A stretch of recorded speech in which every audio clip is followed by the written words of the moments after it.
Pour yourself a cold one. Let's strike 'em, huh? And listen to Ross Tucker break down the top college prospects on another tasty edition of The College Draft. Yeah, it is Daddy Soda time here on the College Draft Podcast, presented, of course, by DraftKings. I am Ross Tucker, former NFL offensive lineman, 5 teams, 7 years. You guys know the drill. Washington, Dallas, Buffalo, New England, Cleveland. Got a bunch of podcasts. Ross Tucker Football Podcast, Even Money, Fantasy Feast. Andrew Brandt does the Business of Sports on our platform. And, of course, the College Draft Podcast. The season is officially over, which means next season starts today.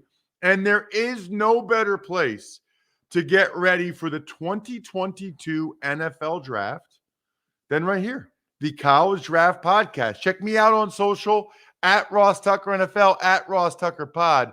But the star of this show, it's Emory Hunt. Check him out on social media at FBall Game Plan. He was a YouTube star before people even knew YouTube stars were a thing. Football Game Plan on YouTube. And then footballgameplan.com/2022 draft guide. Now is the time. It's crunch time. You're not focused on betting. You're not focused on fantasy. You're not focused on the Super Bowl. You are focused on the draft. You are focused on Emory Hunt.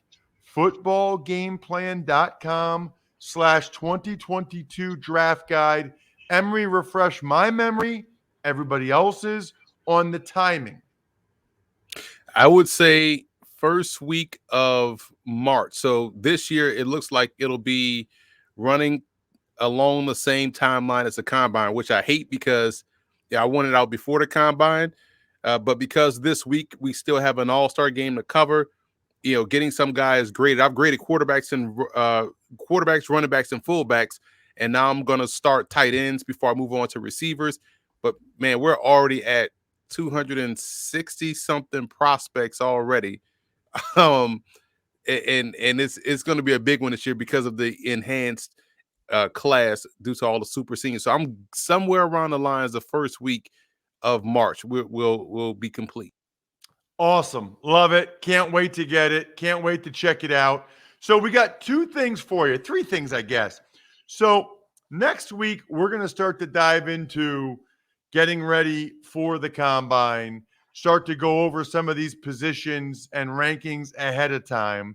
Today, we've really got 2 things for you.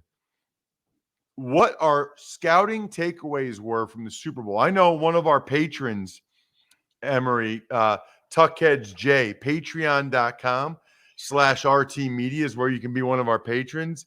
He said it's one of his favorite segments of the week when we take what our scouting takeaways were from the game that we just watched in the postseason. So obviously the Super Bowl was last night. We're recording this Monday morning. Emory and I will have a bunch of scouting takeaways from the game. And then the HBCU game.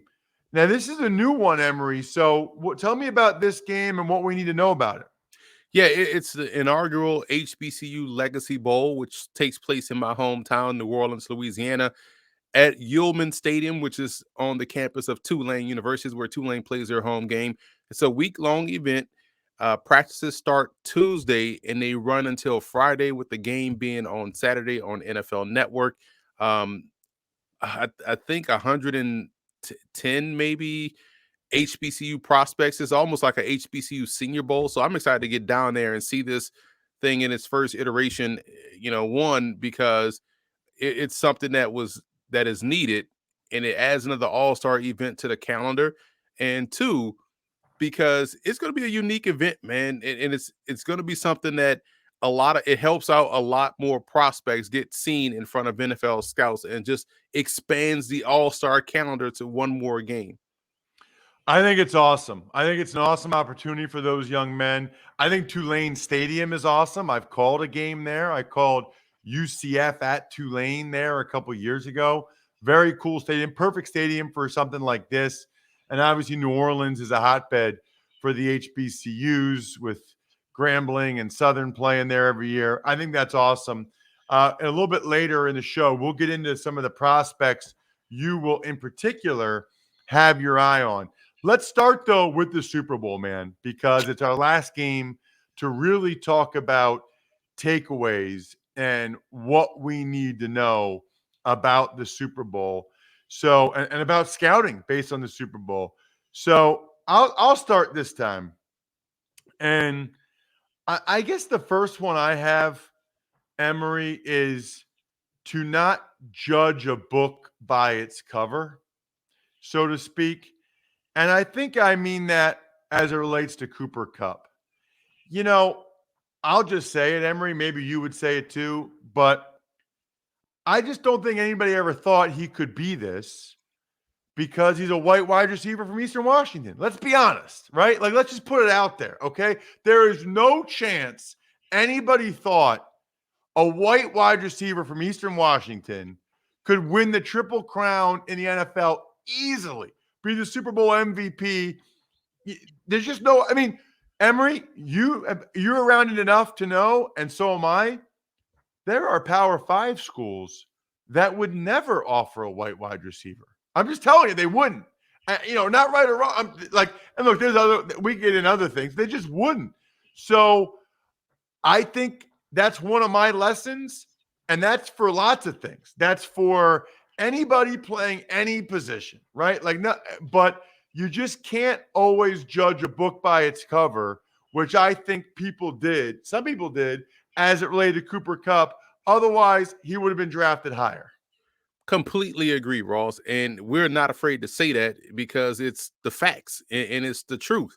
And I remember having this conversation with folks during Cooper Kupp's draft year when I was down at the Senior Bowl, and people were wondering if, would his skills translate to this big week of work at the Senior Bowl. I'm like, bro, this dude broke all Jerry Rice records in the FCS. Do you understand how long those records stood? So Jerry Rice was a rookie in '85. So all of these records that had stood, this test of time for 30 years, this dude comes along and shatters these records. Total yardage records, shattered it. So he's breaking Jerry Rice's records, and we know how high we hold Jerry Rice. And this is another reason why I love what I do, football game plan, because you have that voice to say what's on your mind and to say what you believe in, just trust what you see. Me and one of my homeboys who was a part of football game plan when we were, still we were, in the beginning stages of the 07 to 09 era. And we had this same conversation watching this kid's film, this running back out of a Division II program. And we're like, bro, if this dude was black, this dude may be the next damn Barry Sanders. Like, why isn't he getting talked about? And that dude was Danny Woodhead. And so we was like, man, this dude's tape is nuts. Like, any team that doesn't draft him is stupid. And we saw he goes to the Jets and under Rex Ryan, and then they let him go, and then he goes and becomes Danny Woodhead. And it was like, man, how could you watch Cooper Kupp terrorize the Pac-12 when they played Oregon, when they played Washington, and all the stuff he did at in the Big Sky Conference in the FCS, and not see this dude is legit good? And so I agree with you. If he was a black receiver, it would have been a no-brainer. Probably would have been a high second round pick. And people just, for whatever reason, it's the same. White wide receivers don't get the same level of respect as black quarterbacks get. Don't get. They're like one and the same. As much as we talk about black quarterbacks and how they're slighted in the draft process, white receivers are the same way, and it shows itself consistently throughout the draft process. There's a couple of guys.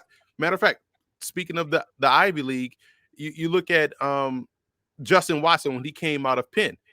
It's like, man, this dude was a 6'2", 215, legit stud, was a star down at the East-West Shrine Bowl, and people view him as a special teams only guy. Hopefully, now that he's moved on to Kansas City, he gets that opportunity to play some minutes within that wide receiver room instead of just being a solid core special teamer like he was in Tampa. But I agree with you. If it wasn't for that, it'd be if it was a black receiver, he'd get more respect from defensive coordinators in terms of coverage. They wouldn't leave him open. you know what I'm saying? Like, he tends to get left open, and people have much more respect for his game. But I'm glad he won the Triple Crown, and he also did what he did in the Super Bowl. My first scouting takeaway, based off yesterday's game, was talent trumps everything. When you look at, and if you trust talent, talent will win out every time. You talk about the Rams, Jalen Ramsey, star at his position, arguably the best at his position. Odell Beckham pre-injury, arguably one of the best at his position. You look at Aaron Donald, the best at his position. Von Miller, arguably one of the best rushers at his position, even at this juncture of his career. Whitworth was arguably one of the best linemen at his position in his youth and in his heyday. If you trust talent, talent will help you out more often than not, and that's the biggest thing when you look at the Rams.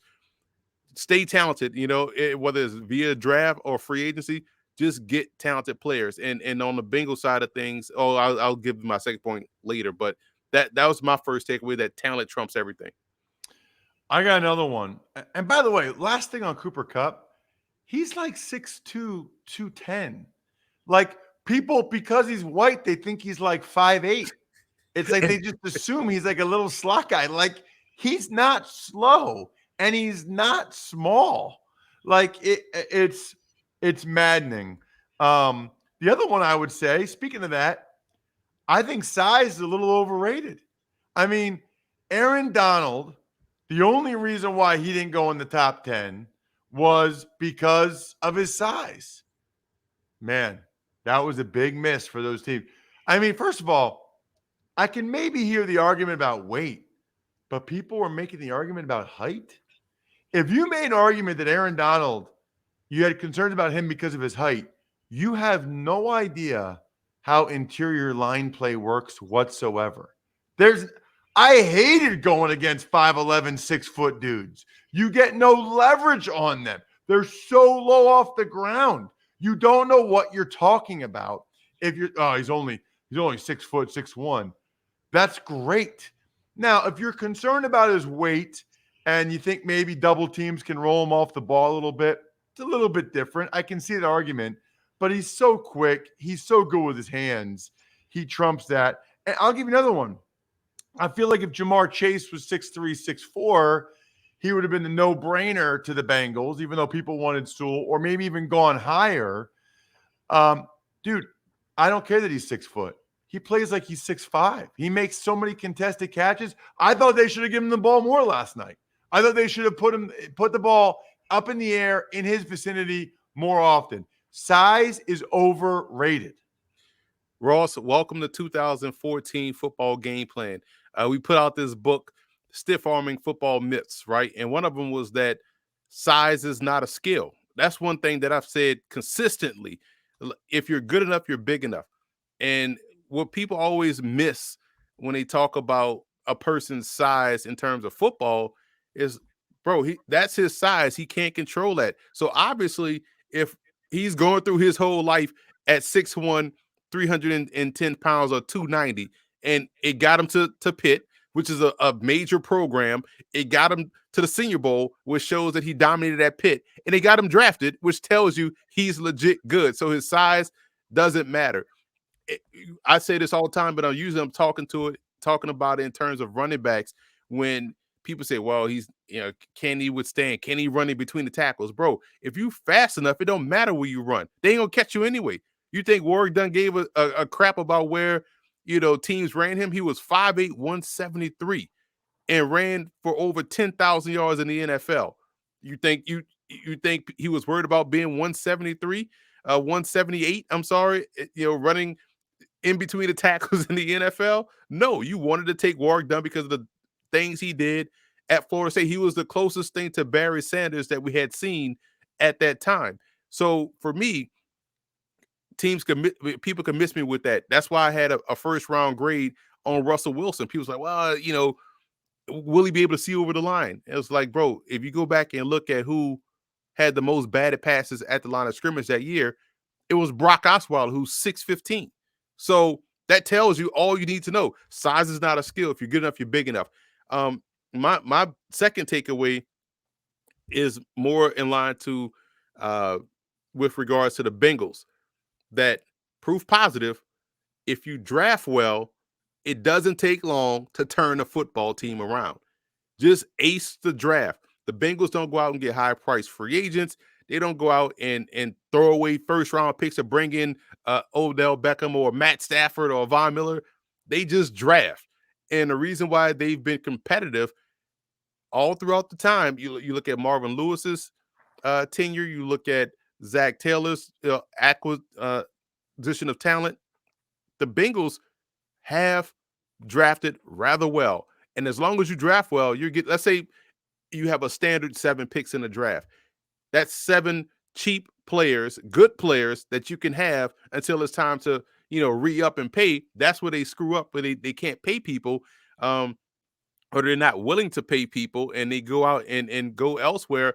But in terms of getting them while they're young and keeping that young talent pipeline going, that's the Bengals. And it shows you it doesn't take long to turn a football team around. So when coaches and GMs of losing franchises give you that lip service, like, well, it's a process. It's we're in year 3 of our 6-year process. Like, no, bro, draft well. You could turn your team around pretty quickly, because it ties to the first point. If you draft good players, you'll be just fine.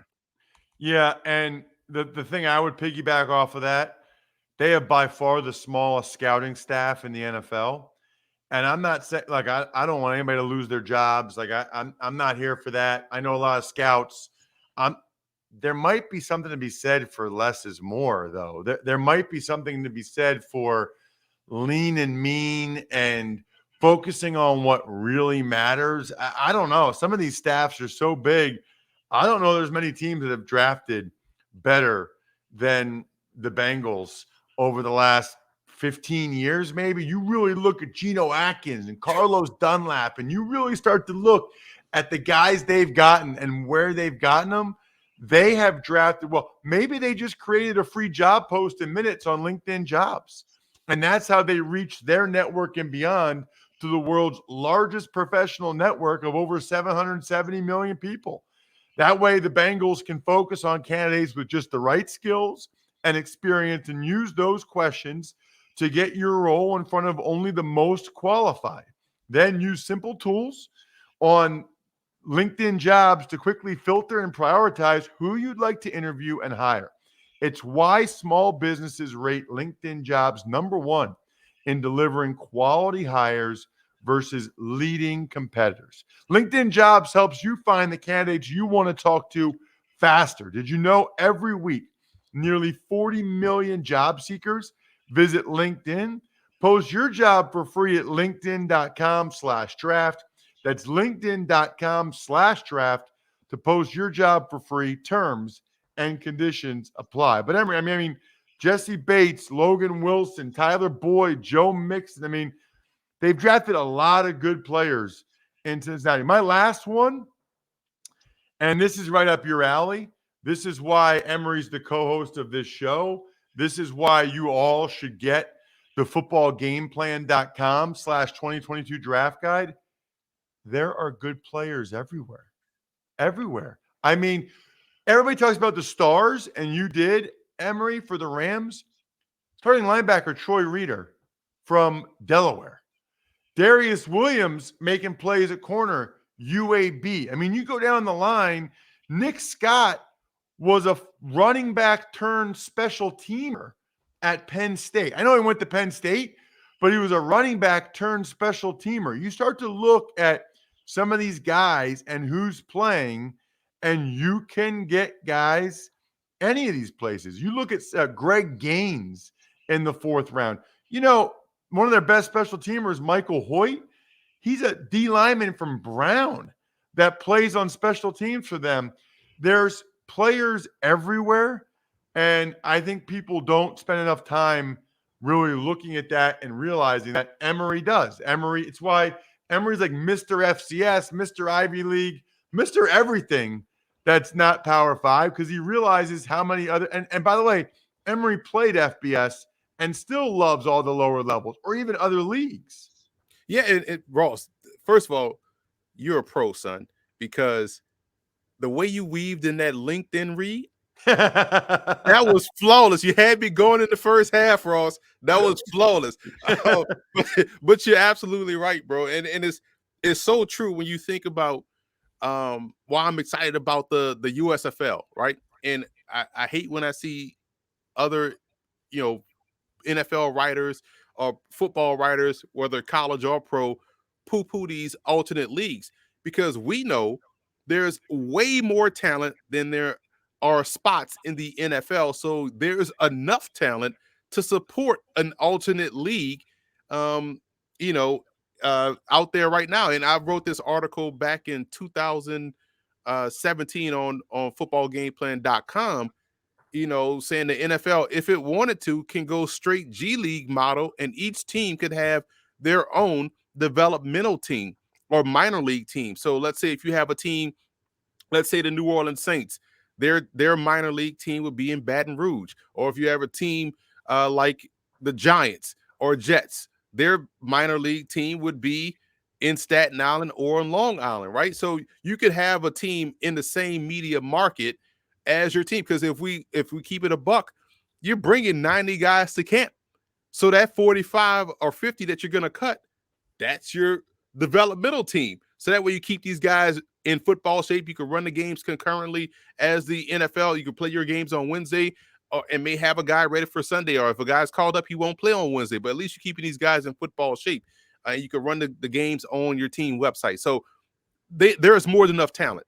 And when people talk about, well, if this guy was good, he would have got drafted higher, or if he was good, he would have went to X, Y, and Z school. Like I told the story before, man, you know, I knew who Josh McCown was before the people figured out who he was. Like, because we lost to Josh McCown when I was in college, when we played Sam Houston, and this dude was like Michael Vick out there. So when he started for the Cardinals, I was like, oh, they're gonna be fine.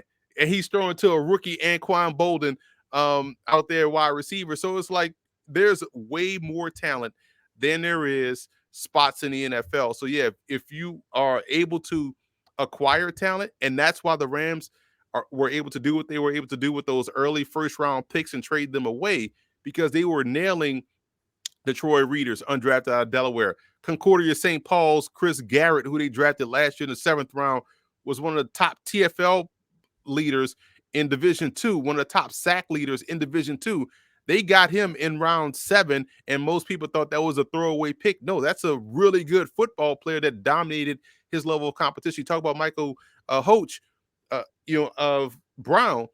I know for a fact CFL really wanted him to come up there and play. He'd be a starter because of his athleticism.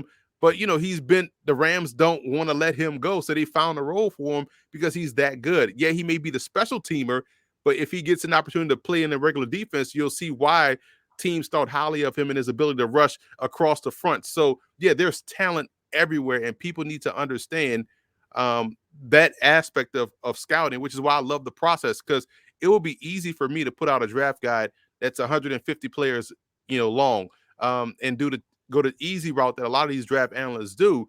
But no, man, like, so that's why my stuff is, robust in terms of prospects, because outside of the first 2 rounds, that's when the draft gets interesting. And also after the draft, that 8th round we like to talk about when we talk about undrafted free agents, that's where you really shine. It shows your scouting chops. And to be able to, somebody gets signed and everybody laughing their way through the sign, like, who the hell is this guy? Who is this guy? And you'll see me do this constantly, Ross, while I tweet out the scouting report, like, this is who this guy is, and here's a write-up on him and why he probably should have been drafted, or this is why he's been being picked up by this football team, because he's a pro level player. Of what level, that's neither here nor there, but the fact that he should be on a pro roster is why I'm excited for the USFL. I'm excited for the XFL in 2023. I'm always excited about the CFL. So yeah, to your point, there is so much talent out there that needs to be, recognized in terms of being pro level guys. So if you're not in it, just because you're not in the NFL doesn't mean you're not a good football player. There's only so many spots. Speaking of that, you are heading down to New Orleans because of what we talked about earlier, the HBCU Bowl this week. Who are some of the guys you have an eye on, or that are some of the guys either you like or some of the better prospects that'll be there? Well, we talk a lot about Quill Glass, the quarterback of Alabama A&M. He was the first announcement to that game, so that's a special award for him. But there's another quarterback in Jawan Pass. Puma Pass, if you remember when he was at Louisville, was a guy that unfortunately had to follow Lamar Jackson after he went off during his time as a Cardinal. And unfortunately didn't work out for him at Louisville, but he found some success at Prairie View A&M. He was with Eric Dooley, who's a really smart football coach. He's now the head coach at Southern. But he had him in that offense that was tailored to his skill set, and he put together a very strong season at Prairie View. So now we'll get to see how he is going to, acquiesce himself to the pro game and if he can elevate his stock. So I thought he was someone that is of intrigue in this game. Ezra Gray, the running back out of Alabama State, we saw him tear up Jackson State in the spring season. He ran for over 200+ yards. He's someone that's 5'9", about 171. I thought he was a little bit bigger than that, but he measured in about 170. But size is not a skill. He plays bigger than that listed size, and he's someone that's explosive. He can fly.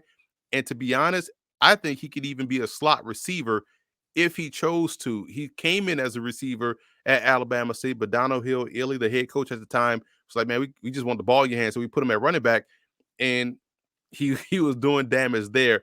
And sticking on the offense, wide receiver Trey Gross, I've seen a lot of his games because he's in the MEAC, and I call a lot of Morgan State games. And when Morgan State played Delaware State, or when Howard played Delaware State, Gross is someone that was always out there. He's playing well. He's 6'3", about 210 pounds. Plays on special teams. Even had a blocked punt this year. But he's a receiver that can really get up and go. He can go get the football at the highest point. I saw him down at the FCS Bowl back in December, and he played really well there. Got the call up to the Tropical Bowl, which was in January, the mid part of January, part of that Hula Bowl, Tropical Bowl week. Balled out there as well. I know a lot of scouts were interested in his size. They saw that he tested well at that size at the HBCU Combine, I want to say 2 weeks ago.